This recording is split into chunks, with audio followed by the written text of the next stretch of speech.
After millennials of revolving around Mars, a massive asteroid called Pi is advancing toward Earth and will crash in 8 years, which could wipe out humanity. As the world panics, the UN discusses the situation and allows China to form the Project United Nations Moon Shield or UNMS. The plan is to make a huge base on the moon, build a supernuclear weapon called cosmic striking hammers, use this weapon to destroy Pi, and use the moon's orbit as a shield to save Earth from the resulting debris. UA applies to go to the moon and the interviewer isn't impressed by him describing himself as a middleman and average. Instead of an engineering position, he's offered maintenance. Desperate to go, UA accepts and soon he's flying to the moon with a whole crew of astronauts. 8 years of hard work pass and the team finally launches the super weapon, which they happily celebrate. However, UA's attention is on Langsing, the base commander who he has a crush on. In his free time, he practices how he could confess his feelings, and he's always there at the door whenever she comes back. However, Langsing doesn't even know who he is. Sometime later, UA stays in his room listening to music while trying to write a good confession letter. Meanwhile, Langsing receives terrible news. A solar storm has caused one of the missiles to go off course and some asteroid debris has escaped the lunar orbit. In 27 minutes, those asteroid fragments will destroy the base. Langsing immediately raises the alarm and orders everyone to evacuate.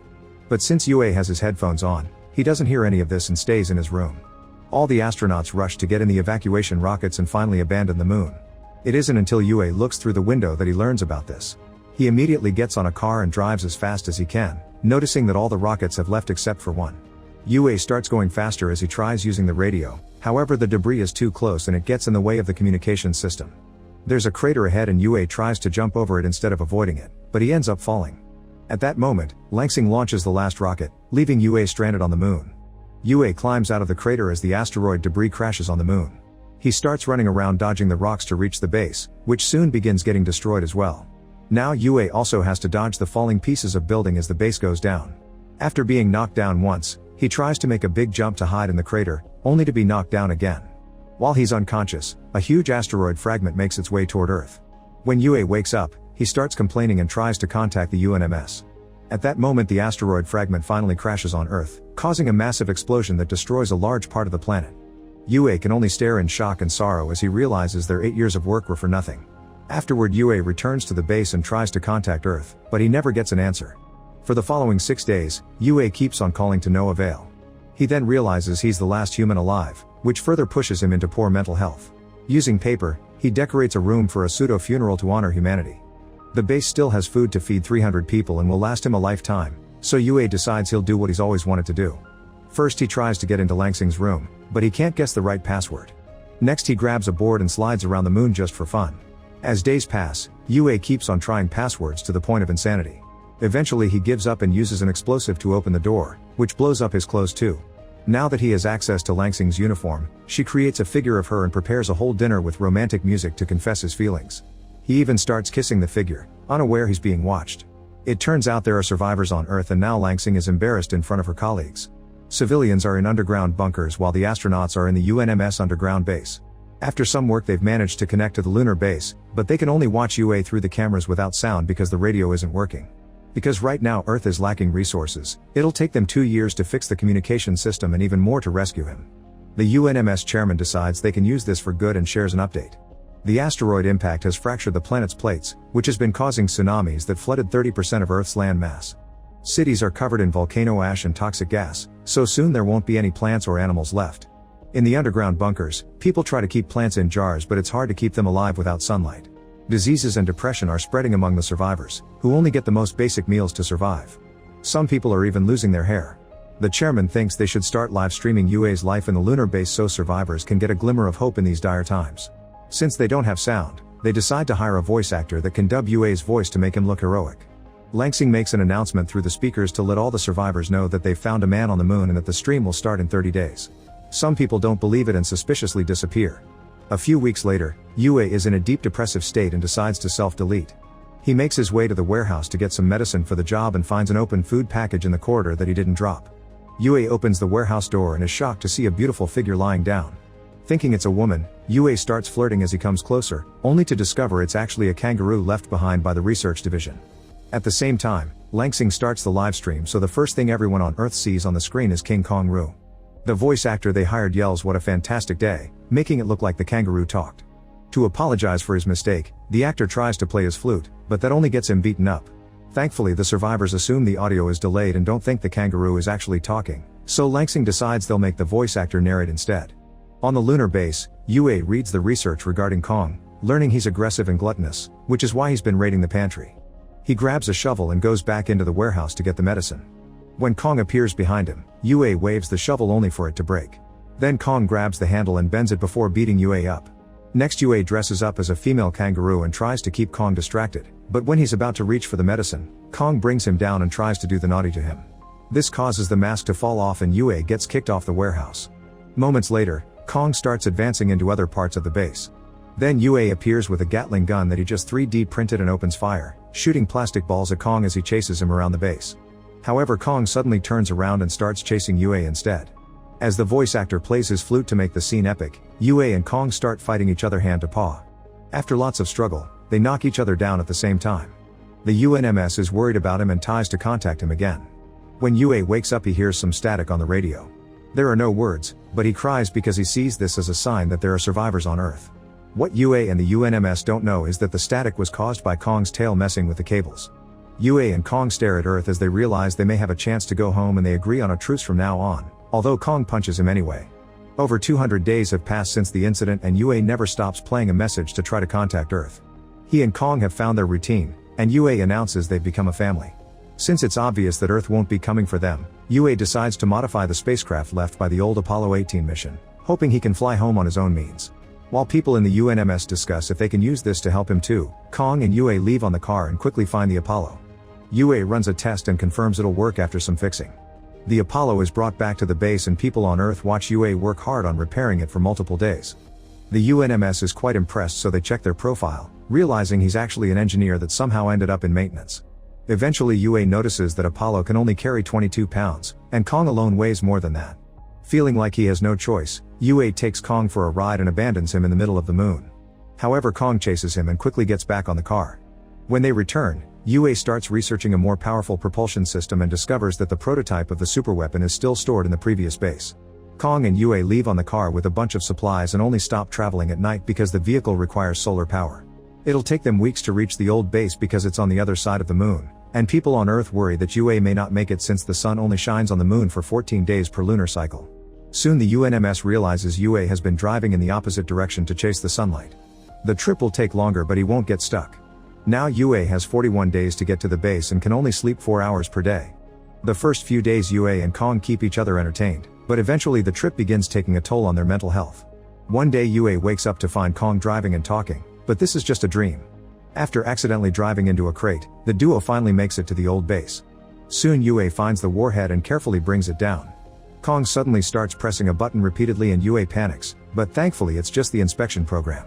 While they're getting ready to go back, an angry Yue locks Kong up in the trunk to keep him away from trouble. Afterward he starts driving to the base, playing music as a distraction. This stops him from hearing the trunk accidentally getting separated from the car. Hundreds of miles later Yue finally notices the missing trunk, but going back for Kong would mean missing the sunlight. At first Yue drives away, but eventually the guilt is too much and he goes back to save Kong. As everyone on Earth celebrate this decision, a happy Kong licks Yue to thank him. In the UNMS, Langsing orders the entire team to find a way to contact an old lunar dog that was left behind by another mission, which hopefully could help Yue. At the same time, Yue and Kong keep on driving without stopping to sleep, otherwise they'll miss sunlight. After staying awake for over 50 hours, they notice that the sunlight is leaving them behind, but they don't give up and speed up. The temperature starts dropping and Yue has to turn on the heat not to freeze to death, which consumes the car's battery even faster. With only 35 miles left to the base, the battery finally dies and the car stops. Yue gives up and comes out to wait for the end. In the UNMS, the team finally gets the dog to start moving, but it's still too far away. They try making it jump over a crater as a shortcut, only for the dog to fall and break. Back to Yue, he keeps thinking about Langsing while staring at her picture on a mirror. Kong starts chasing the reflected light like a cat, giving Yue an idea. He rips off the car's door and uses his tools to transform it into a sled, which he attaches to Kong. Then Yue flashes the light ahead of them and Kong starts chasing it, moving the sled through the moon's surface. Eventually they find a big chasm and Yue makes Kong jump across it while activating some gas tanks that give them the necessary propulsion to make it to the other side. Everyone on Earth celebrates with hope and excitement, and there's an award ready for Yue for when he comes back. Humans gain more hope and work hard on fixing structures while signs of Yue and Kong decorate the bunkers. Thanks to this hard work, the UNMS only needs 3 months to regain communications with the lunar base. 516 days have passed since the incident and Yue is still working on connecting everything, which is harder than he thought because Apollo has outdated technology. One afternoon, Yue gets excited because he finally hears static on the radio again. However, when he turns to Kong, he finally notices him messing with the cables. Yue tests them with his own hand to be sure and his mind finally breaks as he realizes all his work and suffering has been in vain because he's the only human left. He yells at Kong for a while before the depression takes over his mood again. On Earth, the UNMS still needs a month to finish fixing the comms. Refusing to give up, Langsing uses the speaker system to talk to all the people in the bunkers. He admits Yue isn't a hero, he's an average man they left behind by mistake. But he's been working hard to be a hero for a whole year, so he deserves people to support him in return. Langsing asks the survivors to turn on their flashlights and shine them towards the moon to tell Yue he isn't alone. At that moment Yue opens his helmet, and he's starting to lose oxygen. However, humanity comes together with flashlights and even lighthouses, lighting up the earth to prove they're alive. A shocked Yue falls to his knees in tears. Finally, by day 613, the UNMS fixes communications and Yue gets to see a human face again. After the initial celebration, Yue spends his days talking to the team, who has found the Apollo blueprints and guides him on how to connect the old technology with the new. Now Yue gets to see Langsing every day, and he thinks they're becoming friends. One night after they're finally done with the repairs, Yue tells Langsing that he initially turned down the maintenance position and left the interview. On his way out, he saw Langsing and her smile made him change his mind. Moved by this confession, Langsing makes one of her own. When she was evacuating, she did see Yue on the crater, but she left anyway because rescuing him would have killed them all. She also admits she'd do it again. Meanwhile, something in space is approaching Earth. The next day, Yue and Nog finally board the Apollo and get to leave the moon. There's some turbulence at first, but soon they make it to orbit and everyone on Earth celebrates. In just a few hours, the Apollo safely reaches the lunar station and Yue and Kong go looking for the escape pods. Unfortunately, on Earth, they receive terrible news. Another large piece of the asteroid that has been floating around the moon has been pushed out of orbit by the rest of the debris and is now coming towards Earth. They've named it Pi Plus and it will destroy what's left of humanity. The team realizes that the only one who can save them is Yue, who would have to pilot the warhead toward the asteroid with high chances of dying in the process. Volunteering to do the talking, Langsing contacts Yue while live streaming the conversation. However, Yue already heard everything because they left a mic on and he's ready to do it because he wants to protect Langsing and humanity. While survivors are told to hide in the bunkers, Yue cries as he shares an emotional goodbye with Kong before sending him back to Earth on an escape pod. Afterward, Yue takes off in Apollo and discovers there's a field of meteorites on the way. Yue concentrates on piloting to dodge them as the Apollo gains speed, but unfortunately the ship gets hit anyway and begins spinning out of control with a broken thruster. Yue doesn't know what to do, but luckily Langsing has a plan. He must open the door so the depressurization can compensate for the rotation momentum. Sadly, the door is jammed, so Yue starts kicking the hatch until it opens. This effectively makes the Apollo stop. At that moment Yue sees the ship's engine floating away, meaning the Apollo doesn't have power. He has no choice but to move the warhead manually, but before leaving, Yue tells Langsing he doesn't blame her for leaving him behind and asks her to livestream his last moment. Then Yue leaves the ship and gets the warhead ready while offering a heartfelt speech as his goodbye to humanity. Everyone on Earth cries as Yue uses his jetpack to guide the warhead toward the asteroid. While Kong's pod lands in the ocean, Yue sings during his last minutes. The pressure of the asteroid destroys his suit, yet Yue doesn't give up, and once he's close enough, he asks a crying Langsing to activate the explosive. A huge explosion destroys the asteroid and all the survivors come out of their bunkers to watch the meteorite shower that symbolizes they're safe but also that Yue is dead.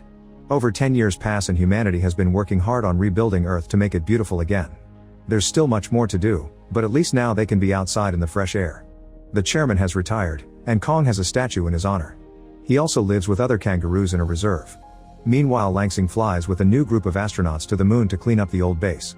There she imagines that Yue is by her side watching the remains of Pi Plus forming a planetary ring around Earth.